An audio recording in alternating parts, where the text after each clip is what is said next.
ఈరోజు ఇంట్లోనే ఎగ్ పఫ్ని చేసుకుందామా, అది కూడా ఎయిర్ ఫ్రైయర్లో.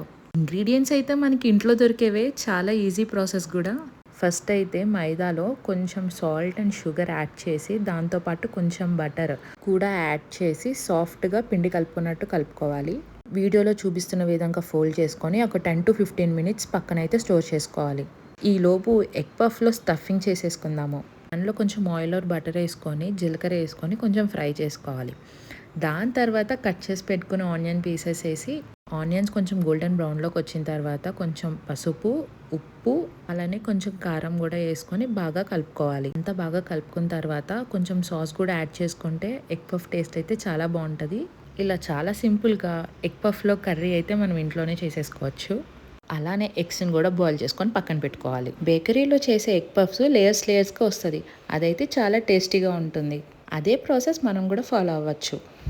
పిండిని మళ్ళీ రోల్ చేసుకొని బటర్ రాసి ఫోల్డ్ చేసుకొని మళ్ళీ 10 minutes పక్కన పెట్టుకోవాలి. ఇలా ఒక 3-4 times అయితే ఫాలో అవుతే మీకు లేయర్స్కి అయితే వస్తుంది. 3-4 times ఈ ప్రాసెస్ అంతా కంటిన్యూ చేసిన తర్వాత స్క్వేర్ షేప్లో కట్ చేసుకొని కొంచెం కర్రీ యాడ్ చేసుకోవాలి. ఇప్పుడు ఎగ్ని హాఫ్ చేసుకొని దీంట్లో పెట్టాలి. ఆల్రెడీ చెప్పా కదా, ఇదైతే నేను ఎయిర్ ఫ్రైలో చేస్తున్నానని చెప్పి. టెంపరేచర్ డీటెయిల్స్ అన్ని కింద డిస్క్రిప్షన్లో మెన్షన్ చేస్తాను, చూసేయండి. ఫస్ట్ టైం ట్రై చేస్తున్నా కూడా ఎలా వస్తుందేమో అని చెప్పి టెన్షన్ పడ్డాను. ఇంత టేస్టీగా క్రిస్పీగా వస్తుందని చెప్పి అస్సలు ఎక్స్పెక్ట్ చేయలేదు. చూస్తుంటేనే తినాలనిపిస్తుంది కదా.